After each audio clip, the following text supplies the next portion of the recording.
తెలుగు శ్రోతలందరికీ నమస్కారం అండి. మన అలనాటి కథలు ఎవర్ గ్రీన్ స్టోరీస్ ఛానల్కి మీ అందరికీ స్వాగతం. సంపూర్ణ గోలాయనం అనే నవల వింటున్నామండి. రచన శ్రీమతి పొత్తూరి విజయలక్ష్మి గారు. ఇక ఆలస్యం చేయకుండా మనం కథలోకి వెళ్ళిపోదామండి. వీడియో చూసిన వెంటనే లైక్ చేసి షేర్ చేసి తప్పకుండా సబ్స్క్రైబ్ చేసుకోండి. మన ఛానల్ని బెల్ ఐకాన్ యాక్టివేట్ చేసుకోండి. అప్పుడే పేపర్ వాడొచ్చాడు. వాడిని కేకేసి ఇవాళ నుంచి నాకు పేపరు విడిగా ఇవ్వు అన్నాడు సూర్యం. ఇదేదో సీరియస్గానే ఉందే అనుకున్నారు పిల్లలు. ఆ తర్వాత కాసేపటికి ఇంట్లోంచి బయటకు వెళ్ళిపోయాడు సత్యం. ఆ వెనకే వెళ్ళాడు సూర్యం. వెళ్ళి ఇల్లు కట్టిన మేస్త్రితో మాట్లాడి సామాన్లని కూలీలని వెంటబెట్టుకుని వచ్చాడు. వాళ్ళు వచ్చి 2 ఇళ్ల మధ్య గీత గీసి తవ్వకం ప్రారంభించారు. అదిరిపడింది మహాలక్ష్మి. ఇదేమిటండి ఇప్పుడు ఈ అడ్డుగోడ ఎందుకు? మీరు అన్నయ్య గారు మాట అనుకోవడం ఇవాళ కొత్త. హై బ్లడ్ ప్రెషర్ మనిషి, ఏదో ఆవేశపడి ఉంటారు, మీరు తొందరపడకండి అని నచ్చజెప్పింది.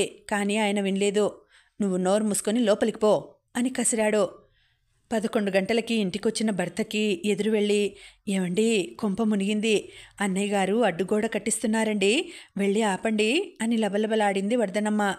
గోడ కాకపోతే వాడి గోరీ కట్టించుకోమను అన్నాడు సత్యం మండిపడుతూ. ఆ విధంగా ఎన్నో సంవత్సరాల నుండి కలిసి ఉన్న కుటుంబాల మధ్య అడ్డుగోడ లేచింది. ఆడవాళ్ళిద్దరూ కుమిలిపోయారు, పిల్లలు కూడా బాధపడ్డారు. అందరూ శాయశక్తులా ప్రయత్నించారు, కానీ ఫలితం లేకపోయింది. సూర్యం గారు తన ధ్యానాన్ని ఆసనాల వైపు మళ్లించారు. సత్యం గారికి లంకెబిందెల హడావిడితోనే సరిపోసాగింది. లంకెబిందెలు త్వరగా దొరికే మార్గం చూపమని బాబాగారిని వేడుకున్నాడు. ఆయన 1 మండలం రోజుల పాటు భైరవుడికి పూజ చేయాలి అన్నారు. చెయ్యండి స్వామి అన్నాడు సత్యం. దానికి బోలెడంత ఖర్చవుతుంది మరి హెచ్చరించారు బాబాగారు. రాబోయే ధనం కోసం ఉవ్విళ్ళూరుతూ పర్వాలేదని హామీ ఇచ్చాడు సత్యం. మర్నాటి నుంచే భైరవుడికి పూజ మొదలైంది. బాబాగారు దమ్మిడి కూడా తీసుకోలేదు. కేవలం పూజా ద్రవ్యాలు మాత్రం సత్యం చేత కొనిపించారు. కొబ్బరికాయలు, గుమ్మడికాయలు, నిమ్మకాయలు, కొత్త బట్టలు, పటిక బెల్లం, పాలకోవా, పులగం, పరమాన్నం, ఇలా రోజు బోలెడు కావలసి వచ్చేవి భైరవుడికి. సత్యం గారు మాత్రం ఒంటి పొద్దులు ఉండేవారు. 40 రోజులు గడిచేసరికి లీలగా కనిపించాయి లంకె బిందెలు. బిందెలైతే కనిపిస్తున్నాయి నాయనా, వాటి నిండా వజ్రవైడూర్యాలు, రత్నమాణిక్యాలు, బంగారు కాసులు ఉన్నాయి. కానీ సంగతి ఏమిటంటే అని కళ్ళు తెరిచేసరికి కళ్ళు తిరిగి కింద పడిపోయి కనిపించాడు సత్యం. ముఖాన తీర్థం జల్లి లేవదీశారు స్వామివారు. ఏవి స్వామి, ఎక్కడున్నాయి నా బిందెలు? కన్నీళ్లు జలజలా కారిపోతూ ఉండగా అడిగాడు సత్యం. అదే తెలియడం లేదు నాయనా, ఇంకా మసకమసగ్గానే కనిపిస్తున్నాయి అన్నారు. మరేమిటి స్వామి మార్గం? అధైర్యపడకు నాయనా, ఈసారి మండలం పాటు వీరభద్రుడిని ఉపాసన చేద్దాం ధైర్యం చెప్పారు. మర్నాడే వీరభద్రుడి పూజలు ఆరంభమయ్యాయి. వీరభద్రుడి మెనూ కూడా భైరవుడి మెనూ లాగానే ఉండేది. కాకపోతే సీమ బాదాం పప్పులు, జీడిపప్పులు, కుంకుమ పువ్వు, పచ్చకర్పూరం వేసిన చిక్కని పాలు మాత్రం ఎక్స్ట్రాగా కావాల్సి వచ్చేవి. సత్యం గారు మాత్రం యథాప్రకారం ఒంటిపూట భోజనం. మండలం రోజులు నడిచాయి. బాబాగారు బాగా ఒళ్ళు చేసి రక్తం పట్టి నిగనిగలాడుతూ తయారయ్యారు. సత్యం గారు బుగ్గలు పీక్కుపోయి కళ్ళు లోతుకుపోయి నీరసంగా తయారయ్యారు. 40వ రోజున సత్యంగారి చెవిలో మంత్రోపదేశం చేశారు బాబాగారు. ఇంటికెళ్ళి ఈ మంత్రం 7000 సార్లు జపించు, నిద్రపోకు, తెల్లవారి స్నానం చేసి వచ్చి గంగైనా తాగకుండా ఇక్కడికి రా. నేను కూడా రాత్రంతా మహాభైరవ వీరభద్రోపాసన చేస్తాను. రేపొద్దున పూజ చేసి బిందెలెక్కడున్నాయో చెప్తాను. ఎల్లుండి వెళ్ళి తవ్వి తెచ్చేసుకుందువు గాని అన్నారు. ఇంటికెళ్ళి స్నానపానాదులు ముగించి మఠం వేసుకుని కూర్చుని భం భం భం భైరవాయ నమః, ఢం ఢం ఢం వీరభద్రాయ నమః, లంకబిందెల దర్శన ప్రాప్తి సిద్ధి అంటూ బాబాగారు ఉపదేశించిన మంత్రం 7000 సార్లు జపించారు సత్యం గారు. తెల్లారిపోయింది. ఆదరా బాదరా స్నానం చేసి ఉరుకులు పరుగులు పెడుతూ బాబాగారి దగ్గరకు వెళ్ళారు. అక్కడంతా ఖాళీ. ఆ పాడుబడిన సత్రంలో బాబాగారు లేరు. ఆయన శిష్యులు లేరు. ఆయనకు సంబంధించిన పూచిక పుల్ల కూడా లేదు. బాబాగారు వాళ్ళు ఎక్కడికెళ్ళారు అని అడిగాడు సత్యం. ఏమో, అలాంటి వాళ్ళకి ఓ ఊరు పాడు ఉండవుగా, కొన్నాళ్ళిక్కడ కొన్నాళ్ళక్కడ అన్నారు అక్కడ వాళ్ళు. అంతే, కళ్ళు బైర్లు కమ్మి దబ్మని కింద పడిపోయాడు ఆయన. వాళ్లే జాలిపడి ఆయన ఎక్కి వచ్చిన రిక్షావాడిని వెనక్కి పిలిచి అందులో ఎక్కించి ఇంటికి తీసుకువెళ్లారు. భర్తని ఆ స్థితిలో చూసి బెదిరిపోయింది వర్ధనమ్మ. దీపికను డాక్టర్ కోసం పరుగు పెట్టించింది. పడుకోబెట్టి నీళ్లు చల్లి స్పృహ తెప్పించారు. కళ్ళు తెరిచి భార్యను చూసి కంటతడి పెట్టుకున్నాడాయన. నోట మాట రాలేదు పాపం. ఫ్యామిలీ డాక్టర్ చలపతిరావు గారు వచ్చారు. పరిస్థితి చూసి బ్లడ్ ప్రెషర్ చూద్దామని చేతికి కట్టి ఇలా ప్రెస్ చేసేసరికి పాదరసం లెవెల్ పాపంలా పెరిగిపోయింది. వెంటనే అది విప్పేసి, మీ మొహం మండిపోను సత్యనారాయణమూర్తి గారు, ఇదేం బ్లడ్ ప్రెషర్ బాబోయ్, నా జన్మలో చూడలేదు. ఇంకాస్త ఉంటే నా ఇన్స్ట్రుమెంట్ కాస్త ఢామ్ అని పగిలిపోయేది అని విసుక్కొని, నే చెప్పింది వినరు, చెయ్యమన్నది చెయ్యరు, తినమన్నది తినరు, ఇక నేనేం చేసేది, నా శ్రాద్ధం అని సణక్కుని బరబరా మందులు రాసిచ్చారు. పరుగున వెళ్ళి మందులు తెచ్చింది దీపిక. అది మింగించి ఆయనకి నిద్ర పట్టేదాకా అక్కడే కూర్చున్నారు. వర్ధనమ్మతో జాగ్రత్తగా చూసుకోండి అని హెచ్చరించి వెళ్ళిపోయాడు. సత్యనారాయణమూర్తి గారికి తగిలిన దెబ్బ సామాన్యమైనది కాదు. జరిగిన పూజలతో ఆయన ఇల్లు గుళ్ళైపోయింది. చేసిన ఉపవాసాలతో ఒళ్ళు గుళ్ళైపోయింది. ఇష్టం వచ్చినట్లు చెప్పా పెట్టకుండా సెలవులు పెట్టేయడం వల్ల ఆఫీసులో కూడా చెడ్డ పేరు వచ్చింది. అయితే ఈ సమస్యలేవి ఆయనని బాధించలేదు. ఆయన బాధల్లా ఒక్కటే, లంకె బిందెలు ఎప్పుడు దొరుకుతాయో ఎలా దొరుకుతాయో అని. అలా కొన్నాళ్లు గడిచిపోయాయి. ఆయన ఆరోగ్యం మరింత పాడైపోయింది. డాక్టర్ల సలహాని అనుసరించి వాలంటరీ రిటైర్మెంట్ తీసుకున్నారు ఆయన. కృష్ణ ఉద్యోగంలో చేరాడు. దీపిక డిగ్రీ తీసుకుంది. కూతురి పెళ్లి చేసేద్దాం అంది వర్ధనమ్మ. ఇప్పుడప్పుడే కాదు, కొన్నాళ్ళాగి చేద్దాం అన్నాడాయన. ప్రస్తుతం చేతిలో డబ్బు లేదు. మరో 4 రోజులు పోతే బిందెలు ఎలాగూ దొరుకుతాయి. ఏకంగా అప్పుడు ఏ కోటీశ్వరుడికో ఇచ్చి చేయొచ్చు. అదే ఆయన ప్లాన్. ఆ రోజుల్లో ఒక జాతకాలు చూసి ఆయన తటస్థపడ్డాడు సత్యం గారికి. పూజలు హోమాలు చేయించలేదు ఆయన. 250 తీసుకుని జాతక చక్రం వేశాడు. త్వరలో నీకు మహానుభావుడు పరిచయం అవుతాడు. ఆయన ద్వారా నీ కోరిక నెరవేరుతుంది అని చెప్పాడు. ఆ తర్వాత ఒక కోయవాడు తటస్థపడ్డాడు. 116 రూపాయలు తీసుకుని లంకె బిందెలు ఎక్కడున్నాయో చెప్పాడు. ఆ వేళ సత్యంగారి ఆనందం వర్ణనాతీతం. ఆ ప్లాన్ అంతా వివరంగా రాయించుకుని భద్రంగా పెట్లో దాచిపెట్టాడు. లంకె బిందెలు ఎక్కడున్నాయో తెలిసింది. ఇక తవ్వి తెచ్చుకోవడమే తర్వాయి. కానైతే అది ఒకడి వల్ల అయ్యే పని కాదు. అందులోనూ తనలాంటి మనిషి వల్ల అసలే కాదు. 4 అడుగులు వేసేసరికి ఆయాసం, ఎగురుపు ప్రారంభమవుతాయి. అలాంటిది గజాల పొడుగునా తవ్వాలంటే సామాన్యమా? అందుకని ఆలోచించి పుత్రుడికి ఈ బాధ్యత అప్పగించదలుచుకున్నాడు ఆయన. కన్నబిడ్డ లంకె బిందెలకి భావి వారసుడనుకున్నాడు ఆయన. లంకె బిందెలకి భావి వారసుడు అతడే మరి. ఆ మాత్రం చేయకపోడు అనుకుని ఆ రాత్రి అందరూ పడుకున్నాక మెల్లిగా కొడుకుని లేపాడు.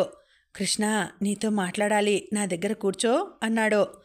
ఆవలిస్తూ వచ్చి కూర్చున్నాడు కృష్ణ. చెప్పండి అన్నాడు.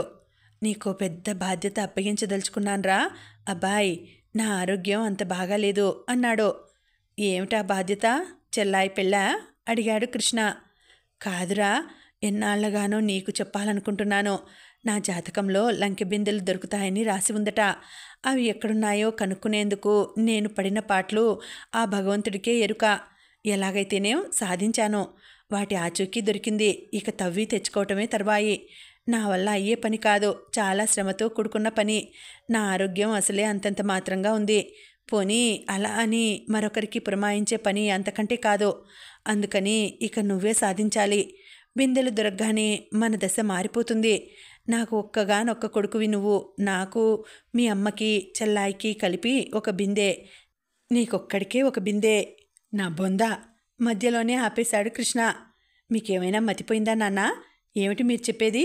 మీకు లంకె బిందెలు దొరుకుతాయా అన్నాడు విసురుగా. అవునరా, మన తాత ముత్తాతలు బిందెల నిండా వజ్ర వైడూర్యాలు నింపి పాతేశారట. మన పూజ గుడికి ఈశాన్య దిశలో 1600 గజాల దూరం వెళ్ళి పశ్చిమానికి తిరిగి మళ్ళీ 1600 గజాలు తవ్వి ఆ తర్వాత తూర్పుకి తిరిగి వివరంగా చెప్పసాగాడు ఆయన. ఇక చాలే, ఊరుకోండి. ఎవరన్నా వింటే నవ్విపోతారు. నాకందుకే మిమ్మల్ని చూస్తే ఒళ్ళు మండేది. చేసే పనులకి తలా తోక ఉండదు. ఎవడో పొట్టకూటి కోసం జాతకాలు రాసేవాడు చెప్పాడే అనుకోండి, మీరెలా నమ్మారు? తరతరాలుగా మన కుటుంబం మధ్యతరగతి కుటుంబమే అని, అందరూ రెక్కాడితే గాని డొక్కాడని బాపతేనని మీరే ఎన్నోసార్లు చెప్పారు. మరి అలాంటిది మన తాత ముత్తాతల దగ్గర బిందెడు వజ్రవైడూర్యాలు ఎక్కడి నుంచి వచ్చాయి? ఉన్నది ఏదో కొడుకులకి ఇచ్చిపోతారు గాని భూమిలో పాతి పెడతారా? సరే, పాతి పెట్టారే అనుకుందాం. మన స్వంత ఊరు కృష్ణా జిల్లాలో ఉంది. మన వాళ్ళంతా అక్కడే ఉండేవాళ్ళు. పాతిపెట్టినా అక్కడే పాతి పెడతారు గాని ఇక్కడెందుకు పాతి పెడతారు? మన స్థలం అంతా కలిపి 600 గజాలు. ఆ తర్వాత ఉన్న స్థలంలో మనకేమీ హక్కు లేదు. మరి 1600, 700 గజాలు ఎలా తవ్వగలం?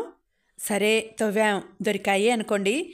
భూగర్భంలో దొరికిన ప్రతి వస్తువు ప్రభుత్వానికి చెందుతుంది అనే చిన్న విషయం తెలియదా మీకు? మన ప్లాను ఎవరికైనా తెలిస్తే పోలీసులకు చెప్పి మనల్ని లాకప్లో పెట్టిస్తారు. ఇక అప్పుడు జైలుకెళ్ళి గోతులు తవ్వుకుంటూ రాళ్ళు కొట్టుకుంటూ భావి జీవితం గడపాలి. ఊరికే గుడ్డెద్దు చేలో పడ్డట్లు ఎవరేది చెప్తే అది నమ్మేస్తారు గాని ముందు వెనకలు ఆలోచించరేం? 1,00,000 సార్లు చెప్పాను మీకు. ప్రాక్టికల్గా ఆలోచించండి, ప్లాన్ వేసుకుని దాని ప్రకారం నడవండి అంటాను. వింటారా మీరు? ముందు గదిలో మంచం వేసుకుని పడుకున్న వర్ధనమ్మకి ఏవో మాటలు వినిపించి మెలకువ వచ్చింది. కొడుకు కంఠం వినిపించి గాబరాగా వరండాలోకి వచ్చి లైటు వేసింది. ఎదురుగా మంచం మీద నిస్సహాయంగా పడుకొని రొప్పుతున్నారు సత్యం గారు. ఎదురుగా నిలబడి ఆవేశంతో వాదిస్తున్నాడు కృష్ణ. ఒరే కృష్ణ, ఏమిట్రా అది? కన్న తండ్రి అనే గౌరవం లేకపోయినా బ్లడ్ ప్రెషర్ మనిషి అని జాలైనా లేదట్రా నీకు? అర్ధరాత్రి ఆయన ప్రాణం విసిగిస్తున్నావు, పో అవతలికి అని కసిరింది. విసురుగా లోపలికి వెళ్ళిపోయాడు కృష్ణ. ఆయనకి మందులిచ్చి సపర్యలు చేస్తూ కూర్చుంది ఆవిడ. కాసేపటికి సర్దుకున్నారు సత్యం గారు. కొడుకు వాదన వల్ల ఆయన ఆశ అణగారిపోయింది. మొండి విధవ, తనెళ్ళి తవ్వి తెచ్చుకుందామంటే వెళ్ళి నిజంగానే పోలీస్ కంప్లైంట్ ఇచ్చినా ఇవ్వగల సమర్థుడు. లాభం లేదు.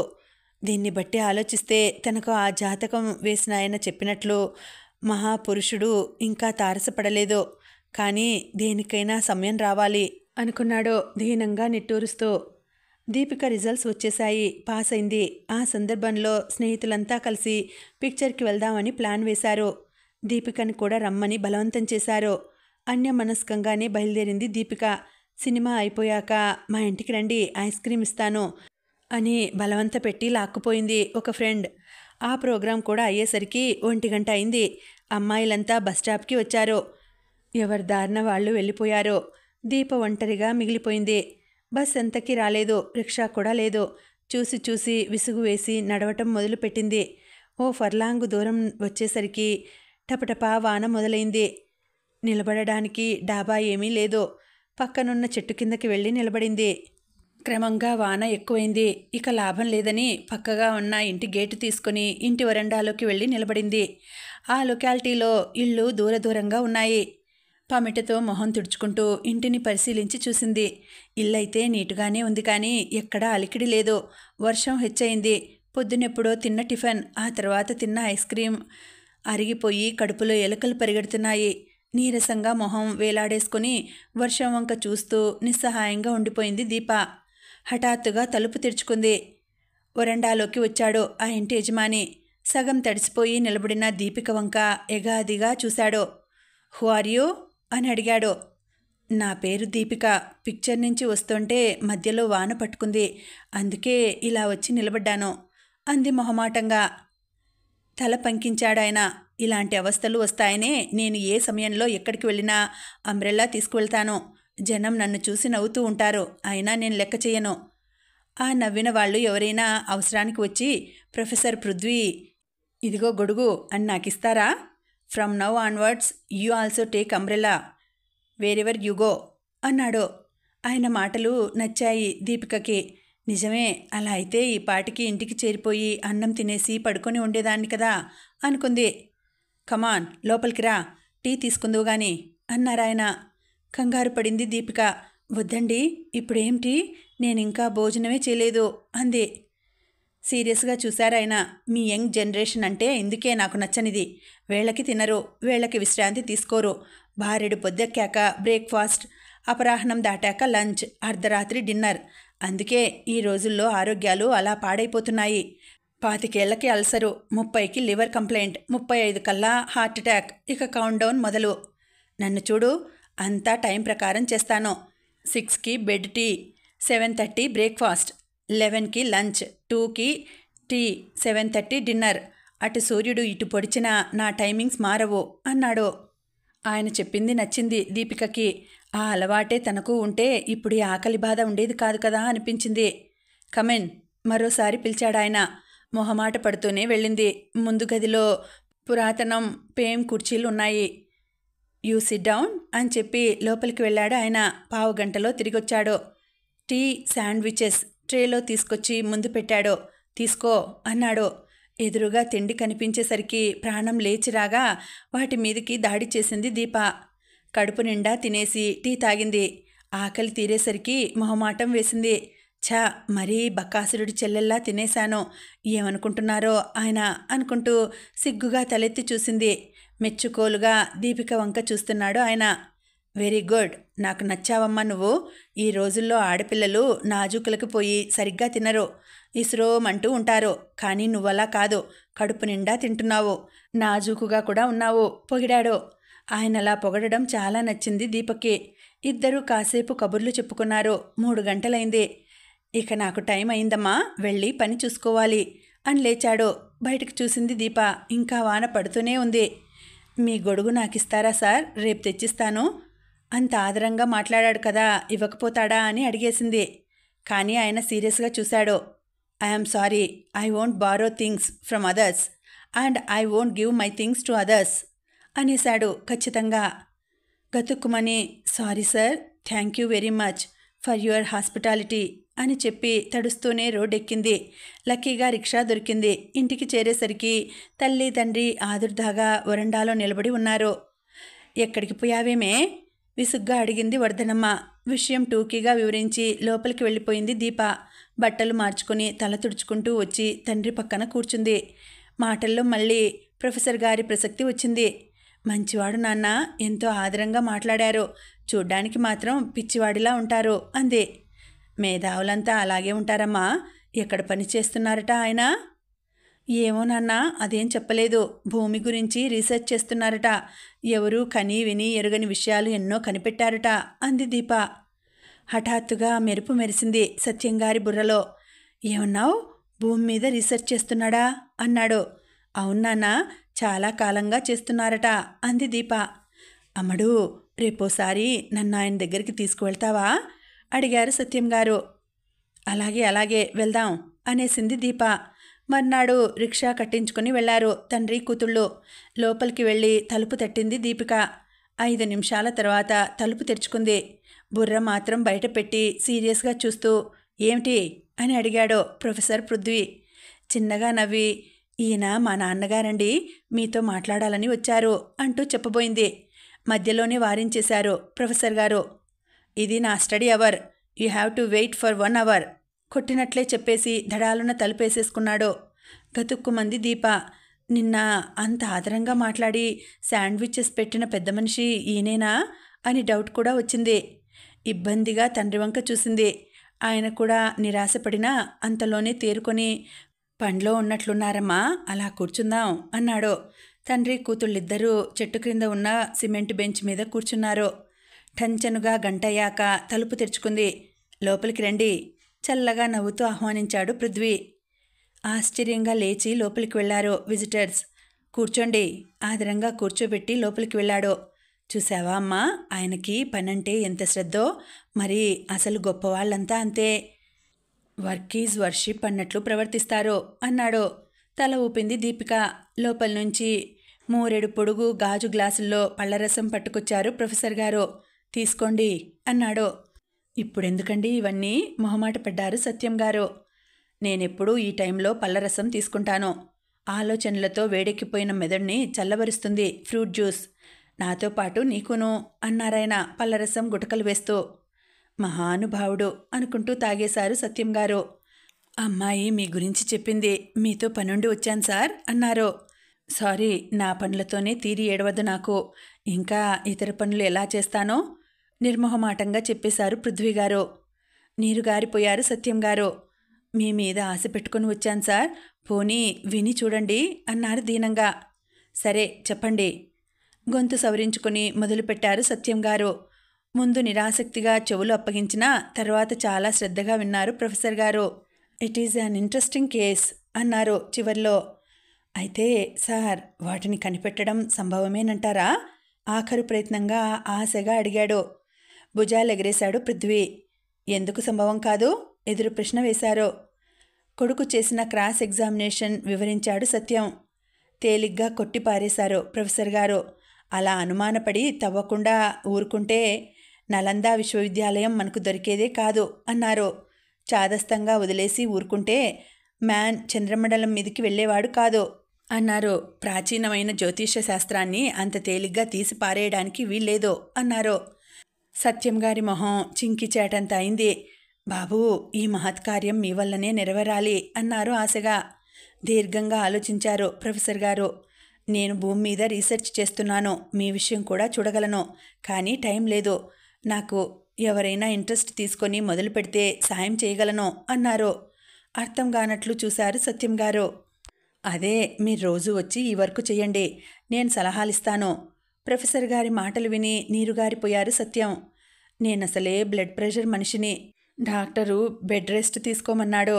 నా కొడుకున్నాడంటే వాడదో రకం మనిషి అన్నారు నిస్సహాయంగా. పోనీ మీ అమ్మాయిని చేయమనండి సలహా ఇచ్చారు ప్రొఫెసర్ గారు. అమ్మాయా? ఆడపిల్ల అదేం చేయగలదు? ఆయన మాట నోట్లో ఉండగానే తాటెత్తున లేచారు పృథ్వీ. ఏం ఆడపిల్ల అయితే రేడియం కనిపెట్టిన మేడం క్యూరీ ఆడపిల్ల కాదా? గాంధీగారికి కుడిభుజంగా నిలిచిన సరోజినీ నాయుడు ఆడపిల్ల కాదా? ప్రపంచం ముక్కు మీద వేలు వేసుకునేలా రాజ్యమేలిన ఇందిరాగాంధీ ఆడపిల్ల కాదా? ఆ పాతకాలం మాటలు మళ్ళీ నా దగ్గర మాట్లాడకండి. అమ్మాయిని రీసెర్చ్ మొదలు పెట్టమనండి. నాతో పాటు అమ్మాయి పేరు కూడా దేశ చరిత్రలో చిరస్థాయిగా నిలిచిపోతుంది అన్నారు ఆవేశంగా. ఆవేశంతో ఊగిపోయింది దీపిక. భక్తిగా ఆయన వంక చూశారు సత్యం. ఆ జ్యోతిష్యుడు చెప్పింది అక్షరాల నిజం. ఇడిగో ఆ మహానుభావుడు అనుకొని భక్తిగా చేతులు జోడించారు. దీపా, ఇదంతా కేవలం మన అదృష్టం తల్లి. ఆయన మన పాలిటి దైవం. అంధకారంలో అలమటిస్తున్న మనకు వెలుగు రేఖ. ఆయన కాళ్లకు మొక్కు. ఆయన చెప్పినట్లు విను తల్లి అన్నారు. వెంటనే ఆయన కాళ్లకు దండం పెట్టింది Deepa. May God bless you అన్నారాయన. లే, పొద్దున 9 కల్లా వచ్చేయి, we will begin our work అన్నారు. ఇంటికి రాగానే కూతుర్ని పిలిచింది వర్ధనమ్మ. ఎక్కడికి పోయారు? ఇందాకటి నుంచి చూస్తున్నాను నీకోసం. కాస్త ఆ బట్టలు ఉతికి ఆరేసి రేపటికి ఇడ్లీకి పప్పు రుబ్బు అందే. భార్యని వారించారు సత్యం గారు. చూడు, అమ్మాయికి అలాంటి పనులేమీ చెప్పకు.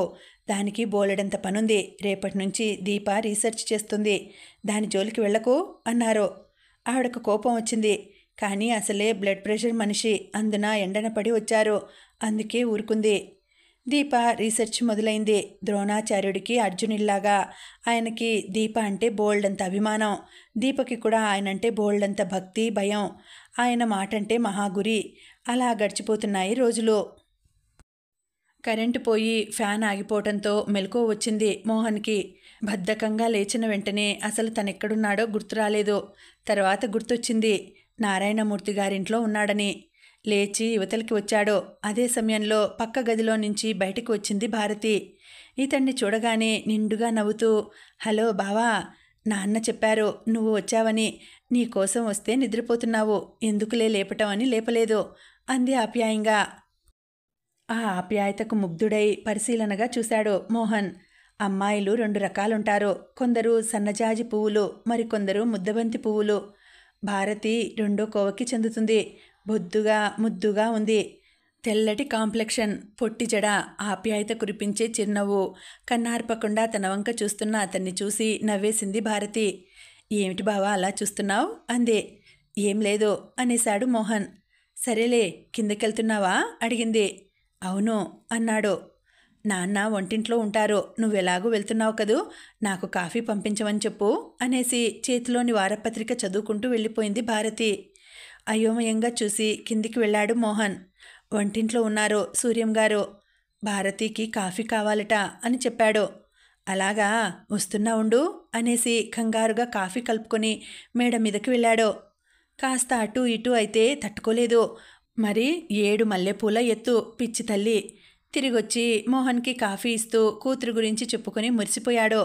కాఫీ తాగుతూ కాసేపు కబుర్లు చెప్పుకున్నారు. సాయంత్రం అయింది. బోరుగా అనిపించి సినిమాకి వెళ్దామని బయలుదేరాడు. వాకిట్లోకి వచ్చేసరికి మేడ మీద నుంచి కేకేసింది భారతి. బజారుకి వెళ్తున్నావా బావా? లేదు, సినిమాకి వెళ్దామని బయలుదేరాను. ఈ రోడ్డు చివర పుస్తకాలు అద్దెకిచ్చే షాపు ఉంది. వచ్చేటప్పుడు నాకు మంచి నవల తెచ్చిపెట్టవా? గారంగా అడిగింది. ఇంకా టైం ఉంది సినిమాకి, పుస్తకం తెచ్చి ఇచ్చే వెళ్తాలే నవ్వుతూ సమాధానం చెప్పి బయటకు వచ్చాడు. రోడ్డు చివర ఉంది భారతి చెప్పిన షాపు. లోపలికి వెళ్ళాడు. మంచి నవల ఏదైనా ఇవ్వండి అన్నాడు. మీరే ఎంచుకోండి సమాధానం చెప్పాడు షాపతను. నాకంతగా తెలీదండి, మీరే ఇవ్వండి అన్నాడు మోహన్. మంచి నవల ఎంచి దాని ఖరీదు డిపాజిట్ కట్టించుకుని రోజుకి 40 పైసలు అని చెప్పి పుస్తకం ఇచ్చాడు షాపతను. ఆ నవల చేత పట్టుకుని హుషారుగా ఇంటివైపు నడిచాడు మోహన్. ఫస్ట్ షో సినిమా వదిలేశారు. రోడ్లంతా సందడిగా అయిపోయాయి. దాదాపు అరగంట తర్వాత పనికుర్రాడిని కేకేసి ఇక అన్నీ సర్దే షాపు మూసేద్దాం అని పురమాయించి ఆ రోజు అకౌంట్ మూసుకుంటూ కూర్చున్నాడు పుస్తకాల షాపు ఓనర్. కూనిరాగాలు తీస్తూ బయట వేలాడగట్టిన పుస్తకాలు జాగ్రత్తగా తీసి లోపల పెడుతున్నాడు కుర్రాడు. లెక్కలు చూసుకుంటున్న ఓనరు యథాలాపంగా తలెత్తి రోడ్డు వంక చూశాడు. అతని కనుబొమ్మలు ముడిపడ్డాయి. చిరాకేసింది. ఎదురుగా మోహన్ రొప్పుకుంటూ అప్పెక్కి వచ్చి షాప్ ముందు ఆగాడు. చెమట తుడుచుకుంటూ చేతిలోని పుస్తకం టేబుల్ మీద పెట్టాడు. ఏమిటి, ఇది చదివేశారా? తీక్షణంగా చూస్తూ అడిగాడు ఓనర్. ఆయాసపడుతూ అవునని తలూపాడు మోహన్. చిర్రెత్తుకొచ్చింది షాపతనికి. ఏమిటి సార్ ఇది? సాయంత్రం నుంచి ఇది 6వ సారి ఇలా మీరు రావడం, నేను పుస్తకం తీసి ఇవ్వడం. ముందే చూసి చదవనిది సెలెక్ట్ చేసుకుని తీసుకెళ్ళాలి కానీ ఇలా 60 సార్లు మార్చి మార్చి మమ్మల్ని ఇబ్బంది పెడితే ఎలాగండి? ఇలా అయితే మేం వ్యాపారం చేసినట్లే విసుక్కున్నాడు. మోహన్కి కూడా విసుగేసింది. బాగుందయ్యా, రోలొచ్చి మధ్యలతో మొరపెట్టుకుందట. కదలకుండా కూర్చొని పుస్తకం మార్చినందుకే నువ్వింత ఆయాసపడిపోతున్నావు. సాయంత్రం 6 నుంచి ఒక్కలా తిరుగుతున్నాను.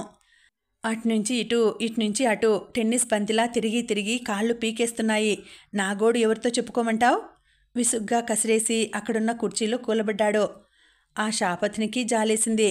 సర్లేండి, ఇలా ఇవ్వండి మారుస్తాను అని పుస్తకం అందుకున్నాడు.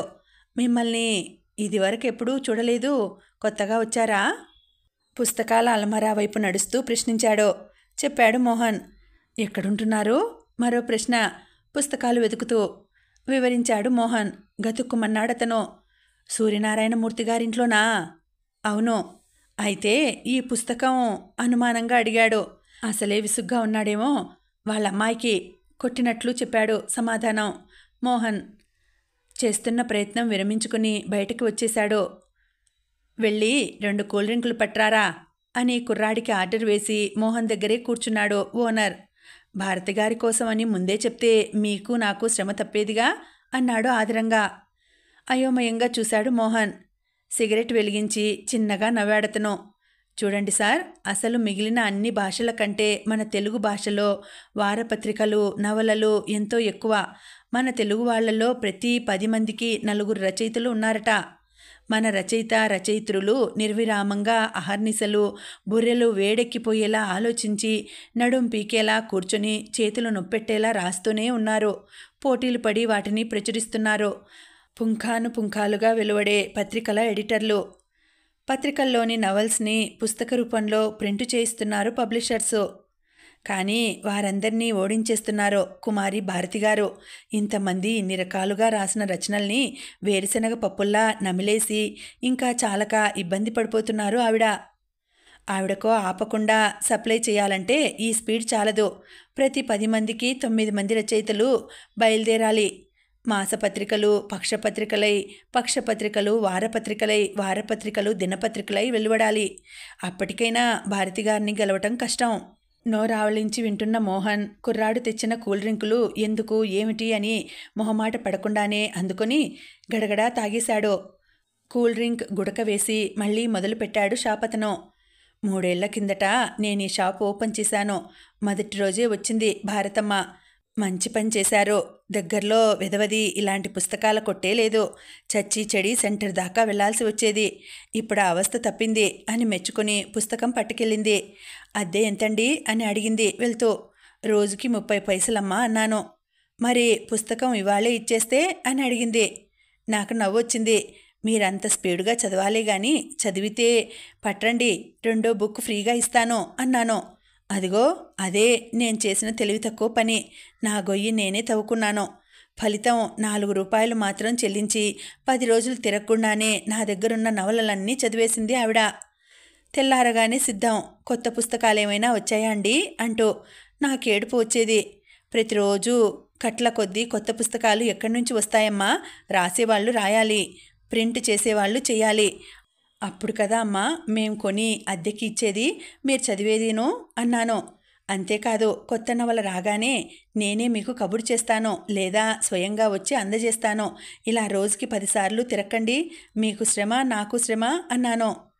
ఇంతకీ నేను చెప్పేది ఏమిటి అంటే, భారతమ్మ చదవని నవల నా కొట్లోనే కాదు, ఈ ఊళ్ళోనే కాదు, మొత్తం ఆంధ్రాలోనే దొరకదు. కాబట్టి అనవసరంగా శ్రమపడకండి అంటూ దీర్ఘోపన్యాసం ఇచ్చాడు. తల గిర్రున తిరిగింది మోహన్కి. ఇప్పుడు ఇంటికి పోతే వాకిట్లోనే పట్టుకొని మరో షాపుకి పంపిస్తుందేమో భారతి అని భయం వేసింది. తిన్నగా సెకండ్ షో సినిమాకి వెళ్ళిపోయాడు. తిరిగి వచ్చేసరికి సూర్యం గారు మేల్కొనే ఉన్నారు. తలుపు తట్టగానే తలుపు తీసి ఎక్కడికి పోయావురా అని అడిగారు. బావ రాలేదు అని కాలుగాలిన పిల్లిలా తిరిగి ఇప్పుడే పడుకుంది వెర్రి తల్లి. సర్లే నువ్వు పద, భోజనం చేద్దువు గాని అని లోపలికి తీసుకువెళ్ళాడు. 4 మెతుకులు తిని మేడ మీదకి వెళ్ళి పడుకున్నాడు మోహన్. అమ్మయ్యా, ఈ పూటకి గండం గడిచింది అనుకున్నాడు. కానీ పూర్తి తెల్లవారకుండానే లేపేశారు సూర్యం గారు. ఆసనాలు వేయమన్నారు. నాకవేమీ రావు మావయ్య ఆవలిస్తూ ఆన్సర్ చెప్పేసి మళ్ళీ పడుకోబోయాడు మోహన్. కానీ ఆయన మానేయలేదు. అసలే మంచి హైట్ నీది, ఇప్పుడు ఇలా ఊరుకుంటే ముందు ముందు లావెక్కువయ్యి నానా అవస్థలు పడాలి. ఇప్పటి నుంచి ఆసనాలు వేసి వ్యాయామం చేస్తే శరీరం ఉక్కుముక్కలా గట్టిపడుతుంది, లేలే అని బలవంతంగా లేవదీశాడు. 10ంటికి నీరసంగా ఇంట్లోంచి బయటపడ్డాడు మోహన్. 4 అడుగులు వేసేసరికి దూరంగా చకచకా నడుస్తూ వెళ్తున్న దీపిక కనిపించింది. మరింత నీరసం వేసింది అతనికి. గుండె కలుక్కుమంది. కాళ్ళు ఈడ్చుకుంటూ బస్టాప్కి వెళ్ళాడు. మోహన్ ఆఫీస్కి వెళ్ళిన కాసేపటికి వచ్చాడు శ్యామ్. హుషారుగా కోనిరాగం తీసుకుంటూ వచ్చినవాడల్లా మోహన్ని చూసి పాట నాపేసి హాయ్ గుడ్ మార్నింగ్ విష్ చేశాడు. గుడ్ మార్నింగ్ టైప్ రైటర్లోకి పేపర్లు ఎక్కిస్తూ నీరసంగా సమాధానం చెప్పాడు మోహన్. మధ్యాహ్నం హోటల్కి తీసుకుపోయాడు శ్యామ్. గలగలా కబుర్లు చెప్పేస్తూ నిన్న మీ గురించి చెప్తూ మిమ్మల్ని తెగ పొగిడేశారు చిట్టిబాబు గారు. మీరు చాలా స్మార్ట్ ఫెలో అట. మేమైతే అంత డేరింగ్గా పందెం కట్టలేమట. ఆయనకి భలే టెన్షన్గా ఉందట. ఎలా గడుస్తాయో ఈ 2 నెలలు అన్నారు. మోహన్ గారు అదృష్టం బాగుండి మీరు గెలవాలే కానీ అందలం ఎక్కించేసేలా ఉన్నాడాయన అన్నాడు. ఆలోచనలో పడ్డాడు మోహన్. నిజమే, బుద్ధి పొరపాటై పందెం వేశాడు. తను నో డౌట్ దీపిక తనకెంతో నచ్చింది. తొలి చూపులోనే మనసు దోచేసుకుంది. ఆ అమ్మాయి తను అనుకున్నట్లు ఆశపడ్డట్లు మావయ్య కూతురు కాదు. అయితే మాత్రం ఏం అవివాహిత కాబట్టి ప్రయత్నం చేస్తే తప్పులేదు. కానీ మార్గం మరేం పర్వాలేదు. మనసంటూ ఉండాలే కానీ మార్గం కనపడకపోదు. ప్రయత్నించాలి. ఒక నిర్ణయానికి వచ్చాక అతని మనస్సు తేలికపడింది. నీరసం పారిపోయింది. దాని స్థానాన ఉత్సాహం చోటు చేసుకుంది. సాయంత్రం ఇంటికి వెళుతూ దారిలో ఆగి లేటెస్ట్ వీక్లీ కొనుక్కొని మరీ వెళ్ళాడు. వెళ్ళగానే భారతి అని కేక వేశాడు. పరుగున వచ్చేసింది భారతి. నీకోసం ఏం తెచ్చానో చూడు అందించాడు. ఆత్రంగా అందుకుని ఇదా అని తేల్చేసింది భారతి. మరి మార్కెట్లో ఇదే లేటెస్టు, పొద్దున్నే వచ్చిందట అన్నాడు. అవునులే, నేను పొద్దున్నే చదివేశాను, పర్వాలేదులే, నువ్వు కాఫీ తాగు అనేసింది భారతి. ఇద్దరికీ ఇచ్చేశాడు నారాయణమూర్తి. కాఫీ తాగ్గానే చెప్పులేసుకొని వీక్లీ తీసుకుని వచ్చేసింది భారతి. పద అలా వెళ్ళి వద్దాం అని మోహన్ని కూడా ప్రయాణం చేయించింది. ఇద్దరూ రోడ్ మీదకి వచ్చారు. తిన్నగా ఆ వీధి చివరనున్న మాధవి గారింటికి వెళ్ళి తమ దగ్గరున్న మయూరి వాళ్ళకిచ్చేసి ప్రభ తీసుకొని పక్క సందులోకి వెళ్ళి పంకజం గారింట్లో ప్రభ ఇచ్చేసి జ్యోతి తీసుకొని ఎదురింటి మేడ మీద బ్యాంక్ ఆఫీసర్ గారింట్లో ఆ జ్యోతి ఇచ్చేసి అపరాధ పరిశోధన తీసుకొని ఇక పద ఇంటికి పోదాం అంది. ఎందుకీ తిరుగుడు, అంత చదవాలంటే లక్షణంగా చందా కట్టేస్తే ఇంటికే వస్తాయి కదా అని సలహా ఇచ్చాడు మోహన్. నా మొహన్లా ఉంది, ఎన్నని కొంటాం, అరగంటలో చదివేస్తాం, ఇక ఆ తర్వాత అవి దండగేగా, మేమందరం కలిసి తలా ఓటి కొనుక్కొని చదివేసుకుంటాం అంది. ఇంటికొచ్చే లోపల భారతిని కబుర్లలో పెట్టేసి తనకు కావలసిన వివరాలన్నీ రాబట్టాడు మోహన్. అయితే ఆవిడకి నీకు పెద్ద ఫ్రెండ్షిప్ లేదా ఇంటికి చేరుతుండగా అడిగాడు. అసలు మొదటి నుంచి అంతంత మాత్రమే. సరే, నాన్నకి మామయ్యకి మాటలు పోయాక కొన్నాళ్ల దాకా ఆ ఇంటి కాకి ఈ ఇంటి మీద వాళ్లేదు. ఆ తర్వాతైనా అమ్మ పోయాక అత్తయ్య వస్తోంది, అంతే. వాళ్ళెవరూ రారు. అసలు దానిది ఎవరితోటి కలిసి నేచర్ కాదు. ఇంట్లో నారాయణమ్మ అన్నట్లు ఉంటుంది. కానీ ఈ మధ్య ఎవరో ప్రొఫెసర్ గారింటికి ప్రతిరోజు వెళ్తుందట. ఆయనంటే దానికి బోల్డంత ఇష్టమట, అత్తయ్య చెప్పింది అనేసి మేడ మీదకి వెళ్ళిపోయింది. రాత్రి భోజనం చేసి పడుకున్నాక కూడా దీపిక గురించే దీర్ఘంగా ఆలోచించాడు మోహన్. ఎలాగైనా పరిచయం చేసుకోవాలంటే వాళ్ళ ఇంట్లో వీలు కాదు. తనని చూడగానే కర్ర పట్టుకుంటాడు వాళ్ళ నాన్న. కాబట్టి ఇంటి బయటే గ్రంథం నడపాలి. ముందు అసలు ఆ ప్రొఫెసర్ గారు ఎవరో తెలుసుకోవాలి అనుకున్నాడు. తెల్లవారింది. ఆసనాలు మొదలు. ఒరే అబ్బాయి, ఇవాళ నీకు సూర్య నమస్కారాలు నేర్పుతాను. అందులో 8 ఆసనాలున్నాయి. ప్రణామాసనం, హస్త ఉద్దాన ఆసనం, పాదహస్తాసనం, అశ్వసంచాలనాసనం, పర్వతాసనం, అష్టాంగాసనం, భుజంగాసనం. ఈ సూర్య నమస్కారంలో 12 ఆసనాలున్నాయి, 12 మంత్రాలు. ప్రణామాసనం నుంచి భుజంగాసనం దాకా వెళ్ళాక మళ్ళీ వెనక్కి రావాలన్నమాట. ఏం వింటున్నావా? ఏకధాటిగా ఎక్స్ప్లెయిన్ చేస్తూ మధ్యలో అల్లుడి వైపు చూసి ఆగిపోయాడు. మఠం వేసుకుని కూర్చొని కునికిపాట్లు పడుతున్నాడు మోహన్. నీకు మీ నాన్న నిద్రమత్తు పోలికే వచ్చిందిరా. వాడు అంతే. ఆఫీసులో ఏదైనా ఫంక్షన్ రావడం ఖాయం. ఆ పెట్టిన కాస్తా తినేసి హాయిగా గుర్రు పెట్టి నిద్రపోయేవాడు. ఫంక్షన్ సంగతి సరే, ఓ రోజు ఆఫీస్లో లంచ్ తర్వాత నిక్షేపంగా నిద్రపోతుంటే మా సెక్షన్ సూపరింటెండెంట్ వచ్చి నిద్ర లేపాడు. పోనీ అప్పటికైనా నిద్ర లేచాడా వెధవా? ఉండవే నీదో గోలా అని మీ అమ్మని విసుక్కున్నట్లే విసుక్కొని పక్కకి తిరిగేసరికి బ్యాలెన్స్ తప్పి కుర్చీలోంచి కింద పడిపోయాడు. మిత్రుడి లీలలు చెబుతూ నవ్వారు సూర్యం గారు. నిద్రలోనే నవ్వేశాడు మోహన్. ఇక లేచి నిలబడు అంటూ తాను కూడా లేచి నిలబడి ప్రాక్టికల్గా చూపించటం మొదలుపెట్టాడు. ఆయన అశ్వసంచాలనాసనం దగ్గరకు వచ్చేసరికే విసుగేసింది మోహన్కి. ఇక చాలే మావయ్య, ఇంకా శవాసనం వేసేద్దాం అన్నాడు. చేస్తున్న పని మానేసి సీరియస్గా చూశాడు ఆయన. నిన్నటి నుంచి చూస్తున్నాను, క్షణానికోసారి శవాసనం వేద్దాం అంటున్నావు. పోనీ అదైనా తిన్నగా వేస్తావా అంటే నిశ్చింతగా నిద్రపోతావు. ఇలా అయితే లాభం లేదురా అబ్బాయి అని కోప్పడేసి అన్ని ఆసనాలు వేయించాడు. ఎలాగైతేనేం ఆ ఘట్టం ముగిసింది. ఆఫీస్కు వెళ్ళడానికి రోజు కంటే కాస్త ముందుగానే బయలుదేరాడు. బస్టాప్కి వెళ్ళి అక్కడ కాపలా వేశాడు. మరో అరగంట తర్వాత వచ్చింది దీపిక. జాగ్రత్తగా అనుమానం రాకుండా ఆవిడని ఫాలో అయ్యాడు. బస్ దిగి కొంత దూరం నడిచి ఒక ఇంట్లోకి వెళ్ళిపోయింది. వెంట వెళ్దామని కూడా వాచి చూసుకొని ఆఫీస్ టైం అవడం వల్ల వెనక్కి తిరిగాడు. రేపు రావాలి, ఆ ప్రొఫెసర్ గారితో పరిచయం చేసుకోవాలి. ఆ పరిచయం దీపికతో పరిచయానికి దారి తీస్తుంది. ముందు పరిచయం అంటూ జరిగితే తర్వాత విషయం ఆలోచించవచ్చు అనుకున్నాడు. ఆ ప్లాన్ ప్రకారం మర్నాడు 8ంటికే బయలుదేరి తిన్నగా ఇంటికి వెళ్ళాడు. ఇంటి చుట్టూ పాతకాలం గోడ. గేటుకి బాగా లోపలగా ఇల్లు. గేటు కూడా పాతకాలందే. గేటు మీద కుడివైపున బోర్డు, దానిమీద కుక్కలున్నవి జాగ్రత్త అనే బోర్డు చూశాడే గాని ఇలాంటి బోర్డు ఎక్కడా చూడలేదు. గేటుకి ఎడంవైపున గేటు తీసినవారు మూసి వెళ్ళవలెను అని రాసి ఉంది. ఆ బోర్డుకి మీదుగా లెటర్ బాక్సు, కుక్కలు లేవు. బోర్డుకి మీదుగా యజమాని పేరు డాక్టర్ పృథ్వీ, ఎంఎస్సి, ప్రొఫెసర్.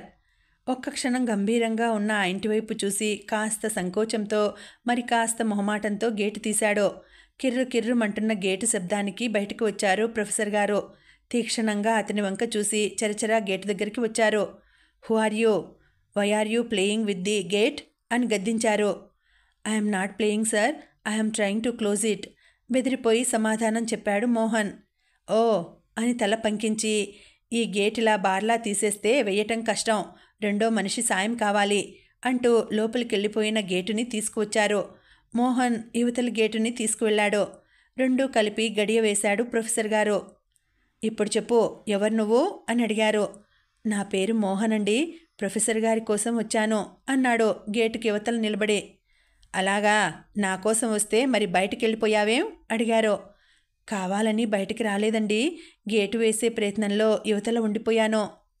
ఓ అంటూ గేటు తీశారు ప్రొఫెసర్ గారు. ఆ సందులోంచి దూరిపోయాడు మోహన్. ఐయామ్ పృథ్వీ, పరిచయం చేసుకున్నారాయన. పరీక్షగా ఆయన వంక చూశాడు మోహన్. 55-60 మధ్య ఉంటుంది వయసు. బుర్ర ముగ్గుబుట్టలా పండిపోయింది. జుట్టు బోలెడంత ఉంది. కానీ తైల సంస్కారం ఎరగనట్లు ఉంది. ఆ తల్లో దువ్వెన పెట్టి ఎన్నో ఏళ్లు దాటి ఉండవచ్చు.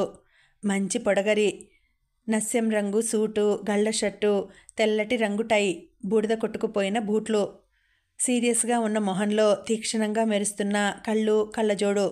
చూడ్డానికి కొంచెం ఫన్నీగా ఉన్న మోహన్కు మాత్రం గౌరవం కలిగింది. వినయంగా చేతులు జోడించాడు. మే గాడ్ బ్లెస్ యూ ఆశీర్వదించాడు ఆయన. కమాన్ అని లోపలికి తీసుకువెళ్లారు. లోపలికి అడుగు పెట్టగానే ముందు గది డ్రాయింగ్ రూమ్, 4 పేం కుర్చీలు, ఒక ఈజీ చైర్. చూడు మిస్టర్, ఇది నా study hour. I will have to go to my library. Will you wait here అడిగాడు ఆయన. అసలు మోహన్ ఆర్ట్స్ స్టూడెంట్స్, సైన్స్తో కానీ సైంటిస్ట్తో కానీ ఏమాత్రం పరిచయం లేదు అతనికి. ఇప్పుడు ఈ ప్రొఫెసర్ గారితో పరిచయం అతనికెంతో ఉత్సాహాన్ని కలిగించింది. ఆయనతో పాటు లోపలికి వెళ్ళి ఆ లైబ్రరీ చూడాలనిపించింది. ఆ మాటే ఆయనతో చెప్పాడు. మెచ్చుకోలుగా చూశారాయన. కమాన్ అని లోపలికి తీసుకెళ్లారు.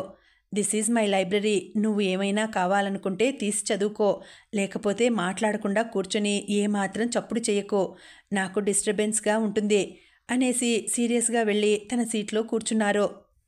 అది పెద్ద హాల్లో 2 వైపులా గోడలకి ఆనించి పెట్టి ఉన్నాయి ఎత్తైన ఇనుప ర్యాక్లు.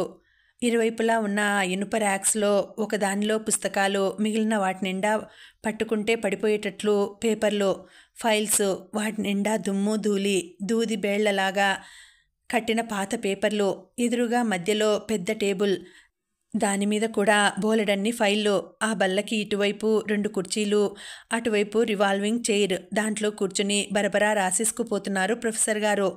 కుతూహలంగా లైబ్రరీని పరిశీలించి మెల్లగా పిల్లిలా నడుస్తూ వెళ్ళి కుర్చీలో కూర్చున్నాడు మోహన్.